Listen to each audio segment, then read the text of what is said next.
Dr. Velix had studied over 300 species during her long career at the Galactic Institute of Behavioral Sciences.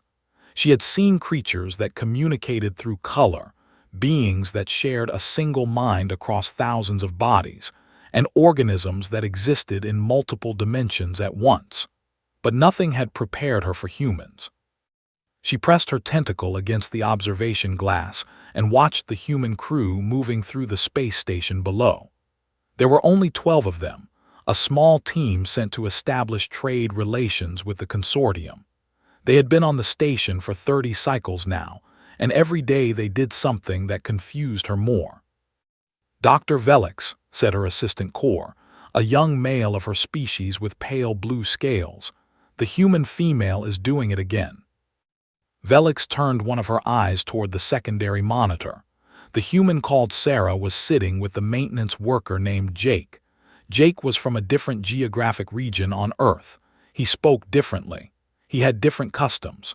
According to Velix's research, humans from these two regions had historically been enemies. They had fought wars. They had killed each other by the millions. And yet Sarah was now teaching Jake how to play a game involving small cards with pictures on them. They were laughing. "I do not understand," Core said, his scales shifting to a confused gray. "Our analysis showed that humans from these cultural groups have deep genetic mistrust of each other. The probability of them becoming companions should be near zero." "It should be," Velix agreed. "But we are seeing something our models did not predict. Make a note, Core. Observation 317. Human-pack bonding appears to override cultural and genetic programming." The door to their observation room opened, and Director Then entered. He was an old male, his scales faded to a dull green with age. He had founded this research project when the first human ships made contact with the consortium. "Any progress, Dr. Velix?" he asked. "Too much progress, Director, and not enough understanding." She turned back to the glass. "Watch this." Below them, a new human had entered the common area. His name was Marcus, and he was the crew's engineer. He walked with a limp from an old injury. As soon as Sarah saw him, she stood up and pulled out a chair for him. Jake went to the food processor and brought back a hot drink without being asked. "They are caring for the weak member," Director Then observed. "This is common in pack species. The Vor do the same with their elderly." "No, Director, watch closer." Marcus took the drink from Jake and made a joke. All three humans laughed. Then Marcus reached into his pocket and pulled out a small piece of metal. He had made it in the engineering bay. It was a tiny sculpture of a bird, carefully crafted with surprising skill. He gave it to Sarah. "For your collection," Marcus said. "I know you miss the birds back home." Sarah's eyes filled with liquid. Velix had learned this was a human emotional response called crying. It could indicate sadness or joy. In this case, it appeared to be joy. "Marcus, this is beautiful," Sarah said. She hugged him. Director Then's scales flickered with surprise. She is touching him, but they are not mating partners. "No, they are simply friends." "Friends?" Then repeated the word slowly. It was a concept that existed in many species, but humans seemed to take it to an extreme that Velix had never observed before. "Dr. Velix, I must confess that I still do not understand why the Council has devoted so many resources to this study. Humans are not particularly strong. They are not long-lived. Their technology, while adequate, is not exceptional. Why does the Council care so much about their behavior?"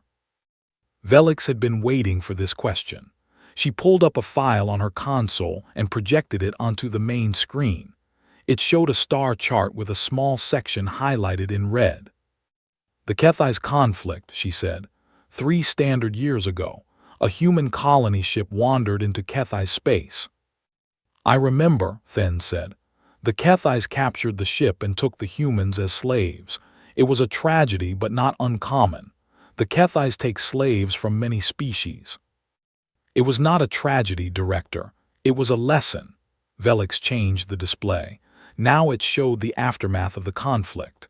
The colony ship held 400 humans. Within one standard month of learning about their capture, humanity had assembled a war fleet. A rescue mission, understandable. No, not a rescue mission. Velix's voice was quiet now. They did not negotiate. They did not offer payment. They simply went to Kethai's space and informed the Kethais that they would return their people or face consequences. Director Then made a sound of disbelief. The Kethais have a fleet of over 10,000 ships. Human space has perhaps 800. Yes, the Kethais laughed at the human demands. They executed 10 of the prisoners as a message. Velix paused. Director, what happened next is why the council ordered this study. She played a recording. It showed human ships entering Kethai's space. There were only 50 of them, a pitiful force against the Kethai's armada, but they did not stop. They did not retreat. They flew directly toward the Kethai's homeworld. The Kethais sent ships to intercept them. The humans destroyed those ships. The Kethais sent more. The humans lost fighters, but they kept going. By the time they reached the Kethai's homeworld, only 8 human ships remained. They should have surrendered, Director Then said. Any logical species would have surrendered. They did not surrender. They broadcast a single message to the Kethai's government. Velix played the audio. A human voice filled the room, steady and calm despite the chaos of battle in the background. You have our people. We are coming to get them. If we fail, more will come after us, and more after them. There is no number of ships you can destroy that will make us stop. There is no threat you can make that will make us abandon our own. Return our people now, or we will take them back over your corpses. The recording ended. The Kethais could have destroyed those 8 ships, Velix said. Instead, they returned the prisoners, all of them. They have not taken a human slave since, and they have signed 3 trade agreements with human governments. Director Then was silent for a long moment. They were afraid. Yes, but not of human weapons or human numbers. They were afraid of human loyalty. They realized that humans would never stop coming. No matter the cost, no matter the odds, humans would sacrifice everything for their pack. Below them, Sarah was still hugging Marcus while Jake smiled and watched. 3 humans from different places, different backgrounds, different histories. They had known each other for less than a standard year, and any one of them would die for the others without hesitation. This is what the council wants to understand, Velix said. How do they do it? How do humans form bonds so strong that they override all logic and survival instinct?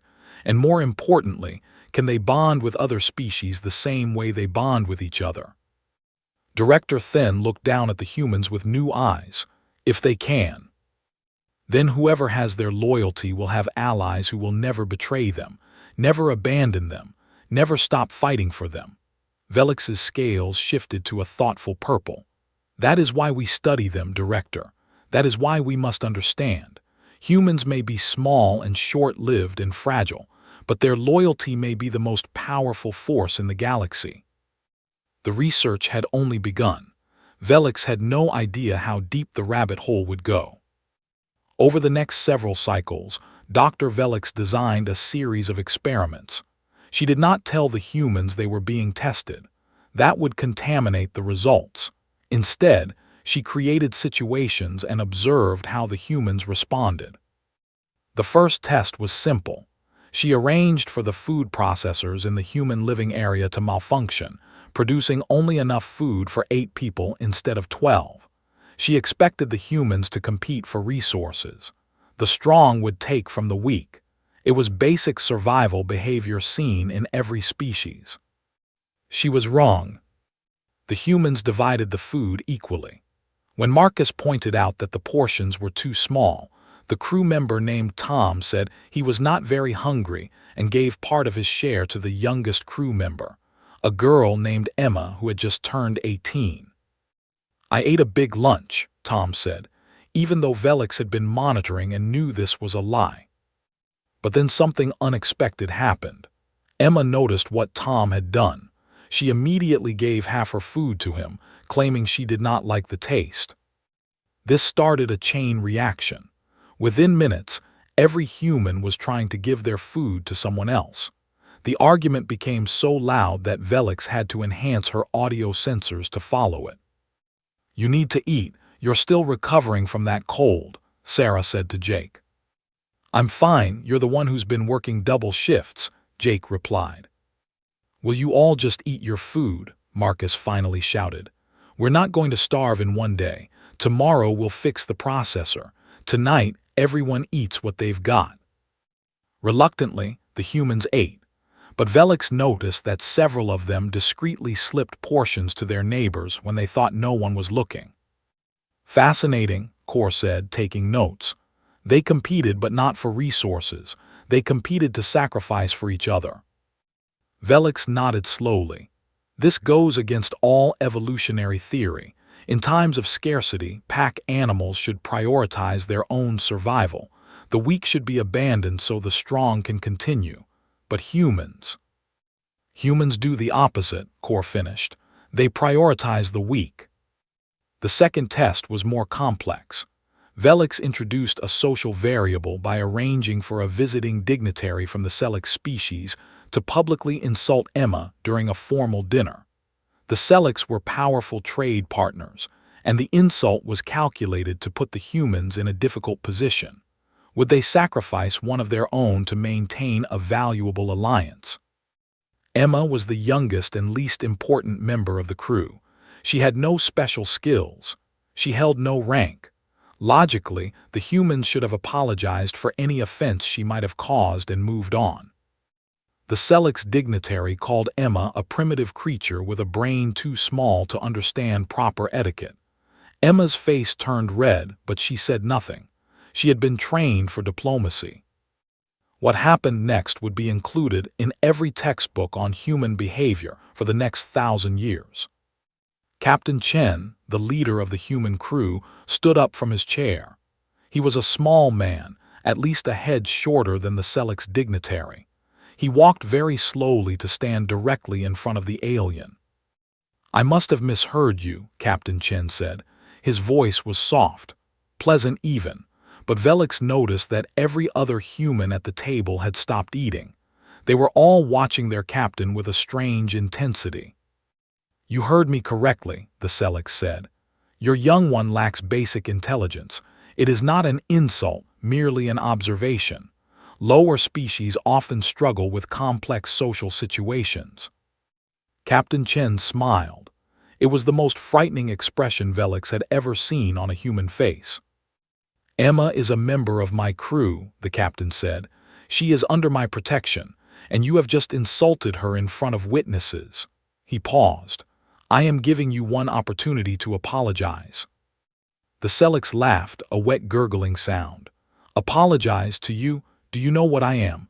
My trade company controls 17 systems. Your entire species controls 4. You are nothing."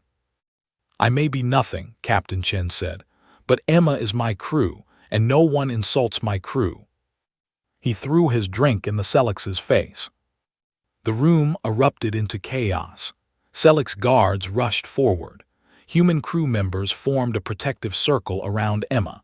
The Selix dignitary screamed about war and sanctions and destruction. And then Captain Chen did something that made Velix's scales turn pure white with shock. He laughed. "You can threaten us with war," he said, still laughing. "You can threaten sanctions. You can threaten to destroy our ships and burn our worlds, and I will tell you what my people told the Kethais." He leaned close to the Selix.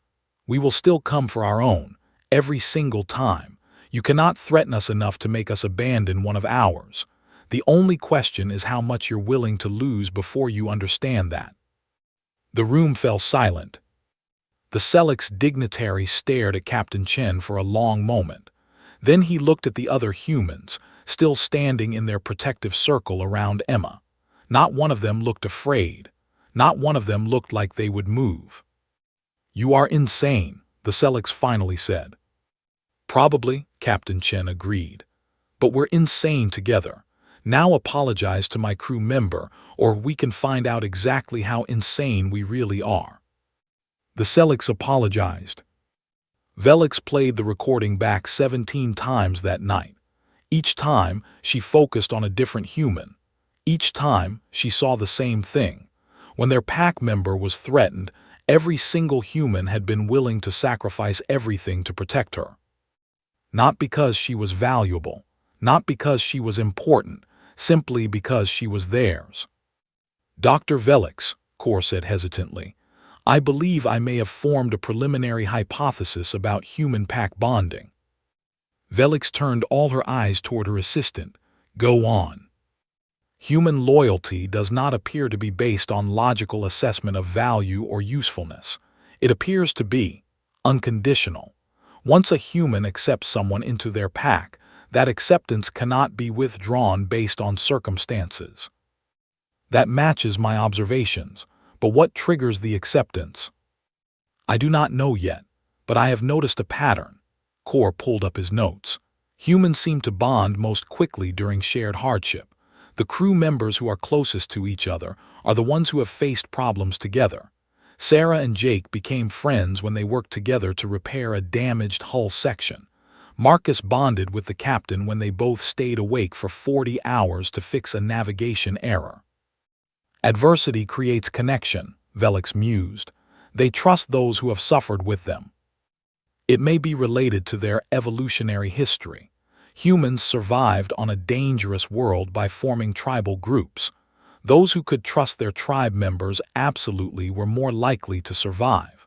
Perhaps this extreme loyalty is a genetic adaptation. Velix considered this. It was a reasonable hypothesis, but it did not explain everything. Genetic adaptations usually included limits. Survival instinct should override tribal loyalty in extreme situations, but humans seem to have no such limits. There was something else at work here, something deeper than genetics. She needed more data. The third test was designed to push the boundaries of human loyalty.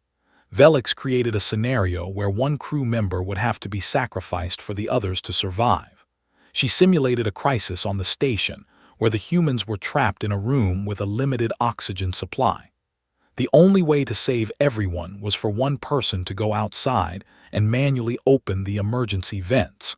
But the person who did this would die from exposure before they could return. It was a classic ethical scenario. In most species, the group would either choose their weakest member to sacrifice, or they would all die arguing about it. The Vor typically resolved such situations through ritual combat. The Selix used economic value as the deciding factor. Velix watched the humans carefully as the alarms blared and the oxygen levels dropped. For a moment there was chaos, then Captain Chen called for silence. One of us has to go, he said simply. I'm the captain, it's my responsibility. No, said Marcus immediately. You're the most experienced, the crew needs you, I'll go. You have a family back on Earth, Jake interrupted. I'll go. My family would want me to save others, Marcus argued. I'm the youngest, Emma said quietly. I've had the least life, it should be me. Every human in the room immediately said no. The argument that followed was intense and emotional. Tears were shed. Voices were raised. And through it all, not one of them suggested sacrificing another. Every single human volunteered to die. In the end, Velix had to stop the simulation early. The oxygen was running out, and the humans still had not chosen. They were preparing to draw straws, the random selection being the only compromise they could agree on.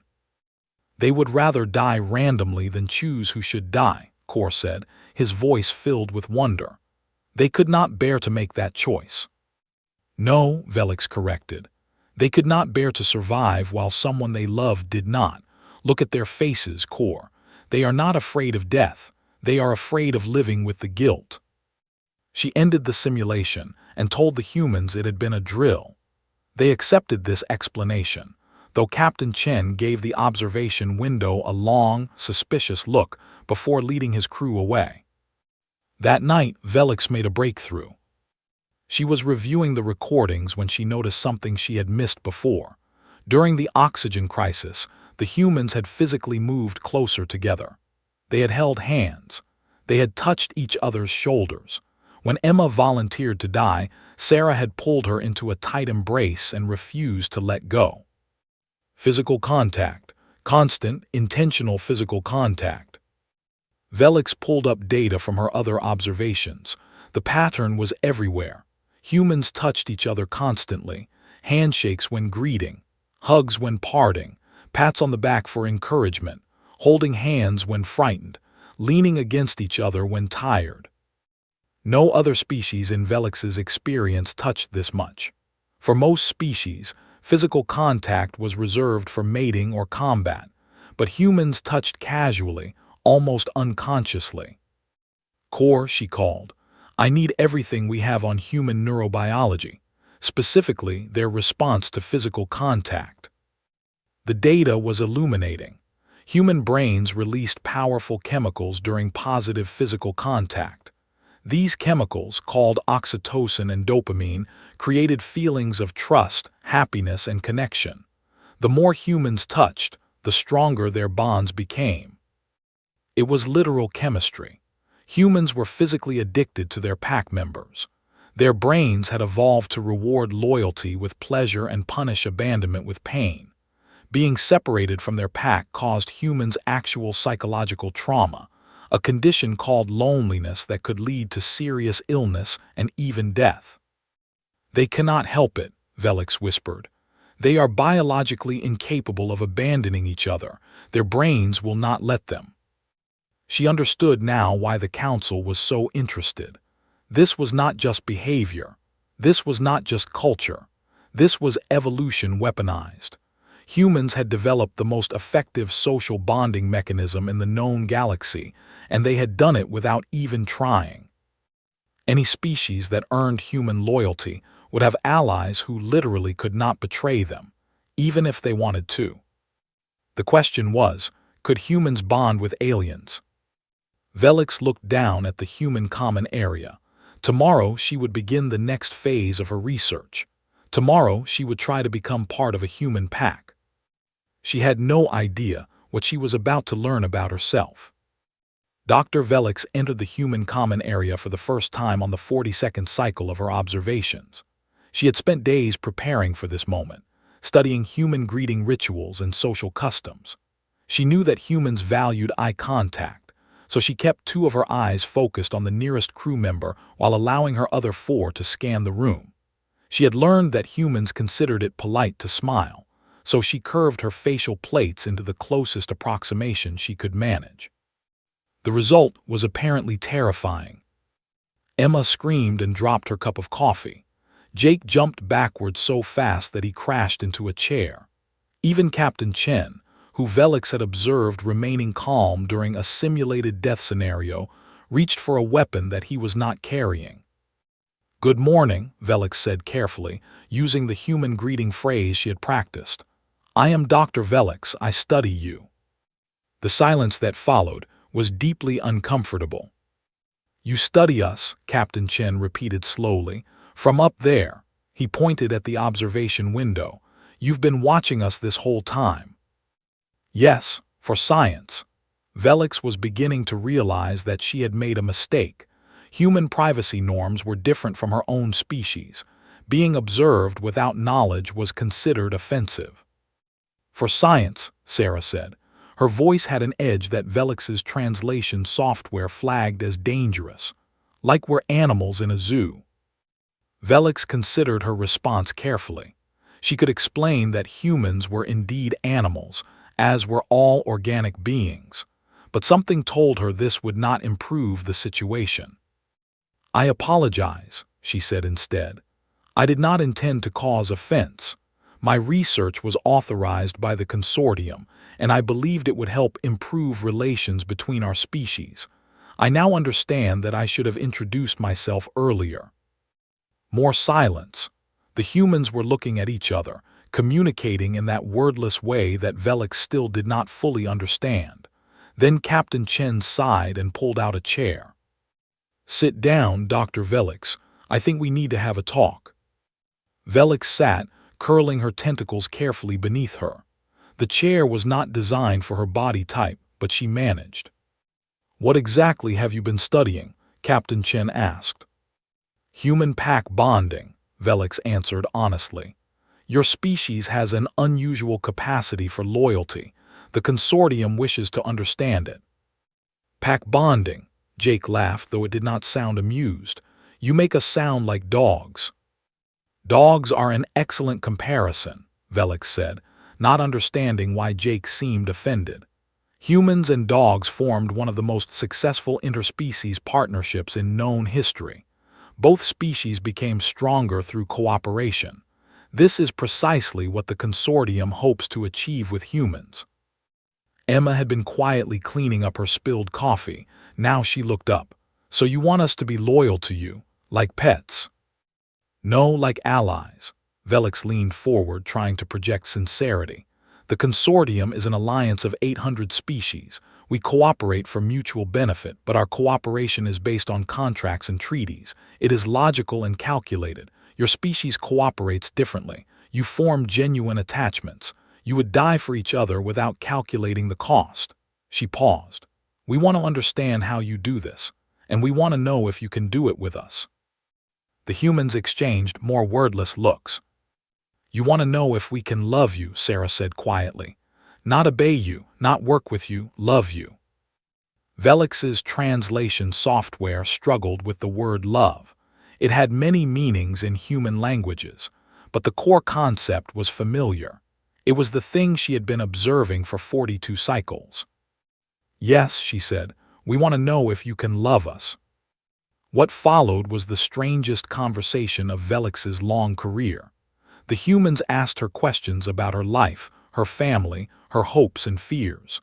They wanted to know if she had ever been lonely, if she had ever lost someone she cared about, if she had ever done something she regretted. These were not scientific questions. They were personal questions, the kind of questions humans asked when they were deciding whether to trust someone. Velix answered them honestly. I had a child once, she said. He died young, a genetic defect that our medical science could not repair. I have spent my career studying other species partly because I wanted to understand death, why it hurts so much, why we keep loving those who are gone. The room was very quiet. Then Emma did something that shocked Velix to her core. She reached out and touched Velix's tentacle. The contact sent a jolt through Velix's nervous system. Her species was not tactile. Physical touch was rare and intimate, reserved for mating and close family. But Emma's touch was gentle and warm, and somehow it made Velix feel something she had not felt in years. Connection. I'm sorry about your son, Emma said simply. Velix stared at the young human. This was the same girl who had been willing to die for her crew members. The same girl who had screamed at the sight of Velix's smile. And now she was offering comfort to an alien she had just met, bridging the gap between species with nothing but a simple touch. Thank you, Velix said. Her voice modulator crackled slightly.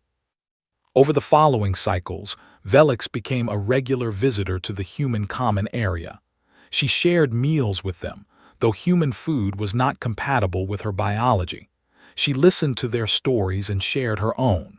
She learned their games, though she was terrible at all of them. Slowly, something began to change. She noticed it first during a minor crisis when a power fluctuation damaged some of the station's systems. The humans immediately began organizing repair crews, working together with their usual efficiency. But this time, someone called out to Velix. Hey, Doc, Jake said. You know anything about the crystalline power matrices the station uses? We could use an expert. Velix did know. She had studied the station's systems as part of her research. Within minutes, she was on her tentacles working alongside Jake, helping to repair the damage. When the work was done, Jake clapped her on what might have been her shoulder. Good job, Doc. You saved us a lot of time. The casual touch sent another jolt through her system, but this time it was not surprise. It was something warmer. The next notable moment came when Velix fell ill with a minor infection. Her species was susceptible to certain bacteria found in station environments, and despite precautions, she had been exposed. The treatment was simple, but it required several days of rest. She expected to spend those days alone in her quarters. Her assistant Core was too busy with other duties to provide constant care, and she had no family on the station.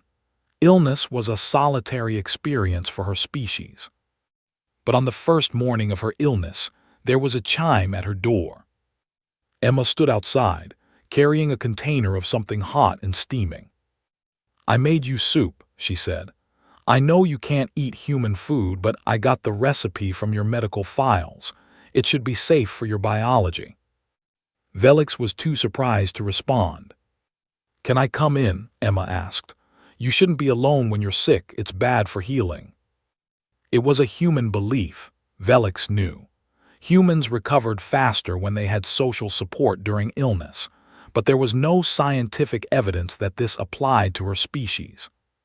Still, she let Emma in. The young human stayed for hours. She talked about her life on Earth, her family, her dreams of exploring the galaxy. She asked Velix about her research, her world, her people. When Velix grew tired, Emma simply sat quietly, reading from a device while Velix dozed. Before she left, Emma touched Velix's tentacle again. "Feel better, Doc, we need you." "We need you," such simple words, such profound meaning. The next day Sarah came, then Marcus, then Jake. Each of them spent time with Velix, keeping her company, making sure she was not alone.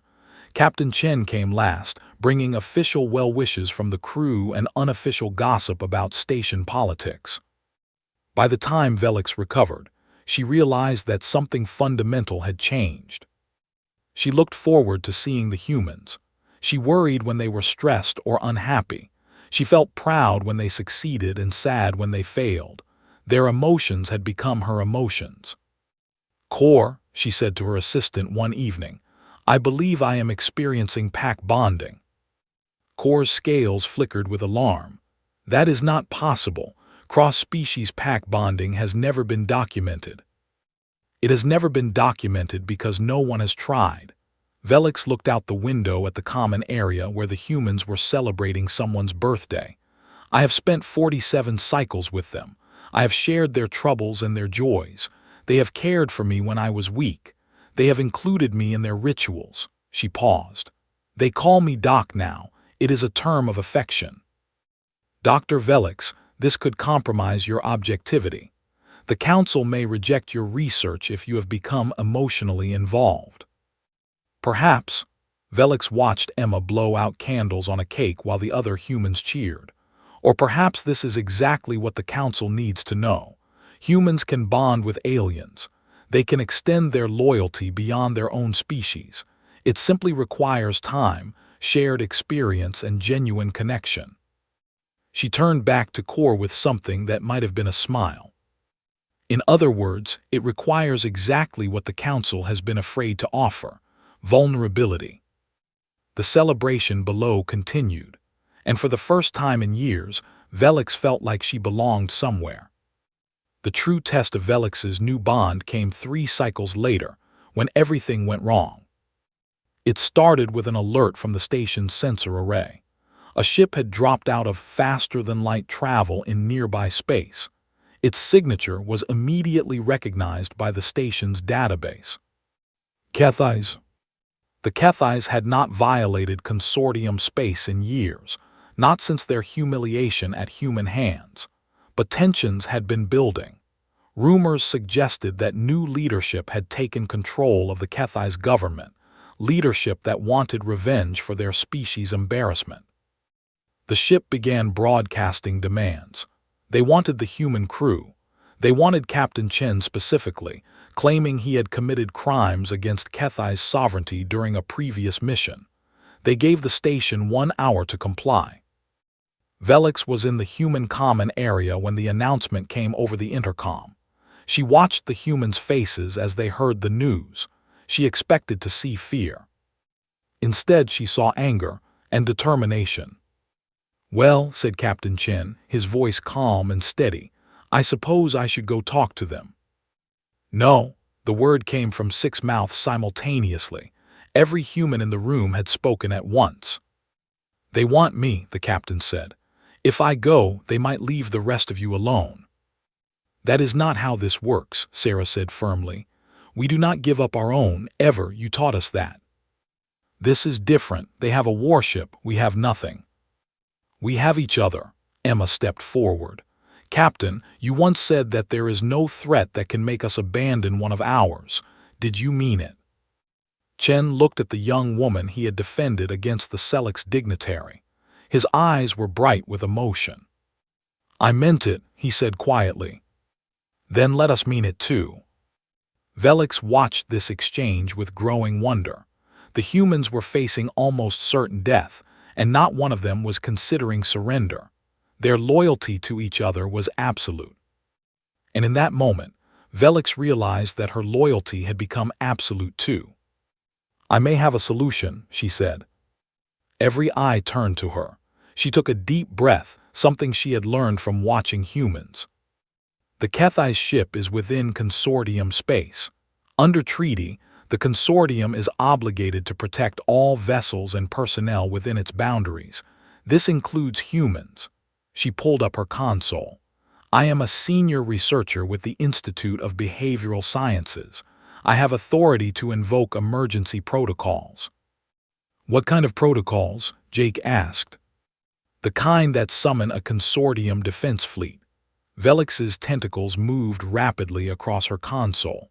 It will take them approximately 30 minutes to arrive. We need to stall the Kethais until then. Captain Chen shook his head. They'll never accept a delay. The moment they realize we're stalling, they'll attack. Then we give them something to think about. Velix looked around the room at the humans who had become her friends, her pack. We give them me. The plan was desperate and dangerous. Velix would board the Kethai's ship as a consortium representative, claiming to negotiate the handover of Captain Chen. Her true purpose was to delay, to argue, to buy time for the defense fleet to arrive. The humans did not want her to go. This is crazy, Marcus said. The Kethais could kill you the moment you step on board.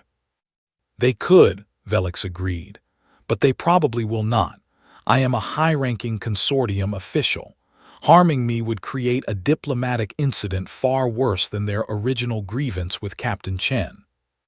Probably is not good enough, Emma said. Her eyes were wet. You're one of us now. We don't let our people walk into danger alone. Velix felt something warm spread through her body. Humans called this feeling love, she knew now. It was the chemical reaction of connection, the reward her brain gave her for being part of a pack. I will not be alone, she said. I will carry all of you with me.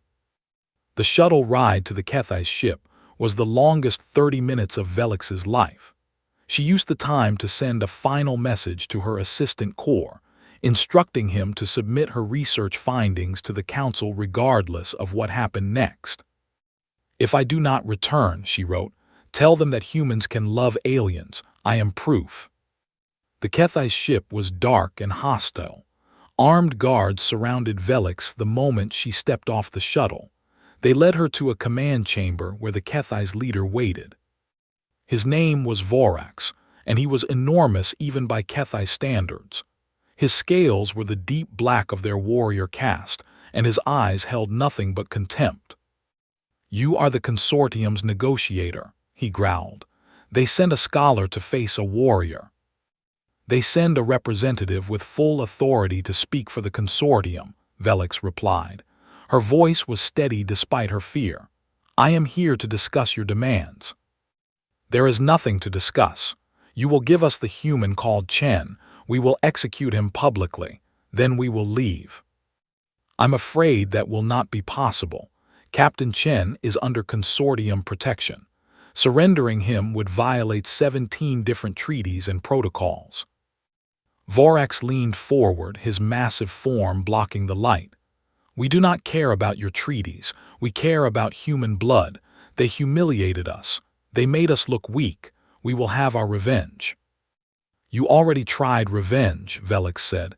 Years ago, you took their people. They came for them anyway. They won. She paused. What makes you think this time will be different? The Kethai's leader snarled. This time we have a warship, they have nothing. They have each other, and they have me. Vorax laughed, a harsh sound like grinding stones. You, a soft scientist, what can you possibly offer them? Velix straightened to her full height. It was not impressive by Kethai's standards, but she did it anyway. I offer them my loyalty, she said.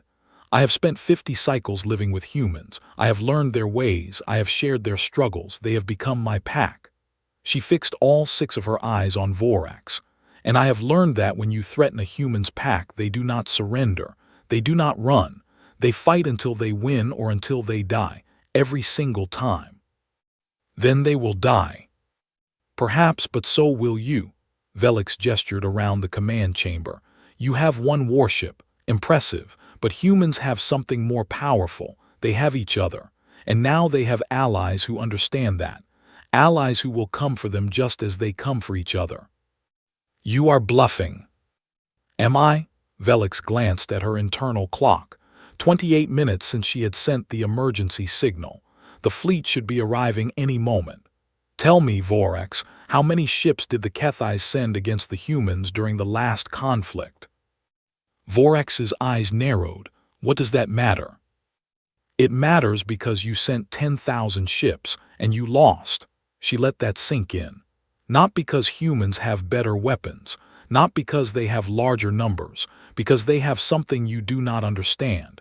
They have bonds that cannot be broken, loyalty that cannot be bought, love that cannot be threatened away. The ship shuddered suddenly. Alarms began blaring. What is this? Vorax demanded. A Kethai's officer ran into the chamber. Commander, 15 consortium warships have just dropped out of hyperspace. They are hailing us with a demand to stand down. Vorax's face twisted with rage. He turned on Velix. You stalled us. You delayed while your fleet arrived. Yes, Velix said simply. That is what you do for your pack, whatever it takes, for as long as it takes. She smiled, and this time she did not try to make it less terrifying. Surrender now, Commander, or learn what humans have already taught your species. There is no victory against those who will never stop coming. The standoff lasted another 10 minutes. Then the Kethai's ship withdrew. Velix returned to the station to find the entire human crew waiting at the docking bay. The moment she stepped off the shuttle, Emma threw her arms around her in a hug. You're okay, Emma whispered. We were so worried. Then Sarah hugged her. Then Jake. Then Marcus. Even Captain Chen embraced her, his arms wrapped around her strange alien body as if she were one of his own. Thank you, he said quietly. You saved us. You saved me first, Velix replied. You showed me what loyalty means, what family means. She looked around at the humans who had become her pack. I spent my career studying bonding. I never understood that I was studying something I had never experienced myself. She paused.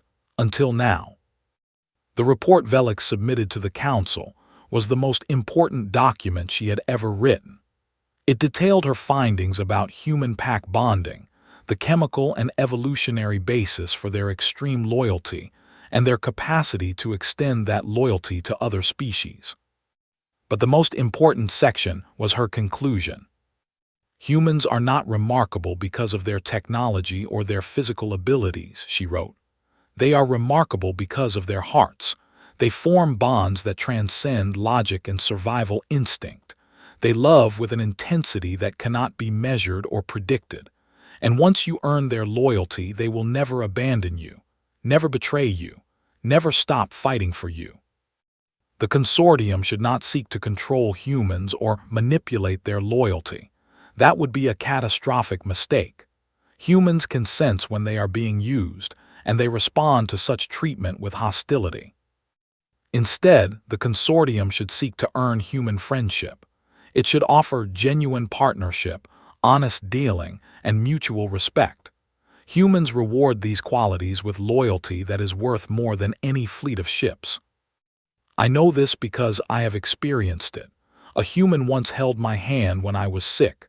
Another brought me food I could not eat, simply because she wanted to care for me. A group of humans risked their lives to protect me when I was in danger. These acts were not logical. They were not calculated. They were expressions of something that our species has never truly understood: unconditional love. Humans call this love pack bonding. They joke about it. They take it for granted, but it is the most powerful force I have ever witnessed. If the consortium wishes to have humans as allies, we must become worthy of their love. We must treat them not as resources to be exploited, but as family to be protected. This is my recommendation. This is my conclusion, and this is my hope for the future of all our species. Director Thin read the report 3 times. Then he called Velix to his office. "This is not what the council expected," he said. "No, but it is what they needed to hear." Thin was silent for a long moment. Then his scales shifted to a warm golden color that Velix had never seen before. "I believe you are right, Dr. Velix, and I believe you have given us something more valuable than any scientific data." He paused. "You have given us an example." "An example?" "You proved that humans can love aliens. You proved it by becoming an alien who loves humans." He gestured toward the window. Outside, the station continued its eternal spin through space. Somewhere on board, 12 humans were going about their daily lives, unaware of the significance of what they had done. If you can do it, perhaps we all can. Velix thought about Emma's touch, about Jake's laugh, about the hug she had received when she returned from the Kethai's ship. "Yes," she said softly, "perhaps we all can." 1 standard year later, the consortium signed its first formal alliance with Earth. The treaty was unlike any previous agreement in galactic history. It was not based on trade quotas or military obligations. It was based on a simple mutual promise to treat each other as family. Velix was present at the signing ceremony. She stood with the human delegation between Emma and Captain Chen. When the treaty was finalized, Emma reached out and took her tentacle. "We did it, Doc," Emma said. "We changed the galaxy." "No," Velix replied. "You changed the galaxy. I simply paid attention." She looked out at the assembled representatives of 100 species, all watching the humans with new eyes. They were beginning to understand. Pack bonding was not weakness. It was not primitive. It was the key to something greater than any of them had achieved alone. Humanity had taught the galaxy how to love, and the galaxy would never be the same. In the years that followed, more species began adopting human-style bonding practices. They learned to touch, to share, to care for each other without calculation. It was slow and difficult, but it happened. And through it all, Velix continued her research. She was no longer studying humans from behind a glass wall. She was part of their story now, part of their pack. She had found what she had been looking for all her life without knowing it. She had found family. On the final page of her completed research, published 30 years after her first observation, she wrote a single sentence: "The human capacity for loyalty is not a mystery to be solved. It is a gift to be shared." Below it, she added her signature and 13 others, 12 humans and 1 alien. Pack bonding complete.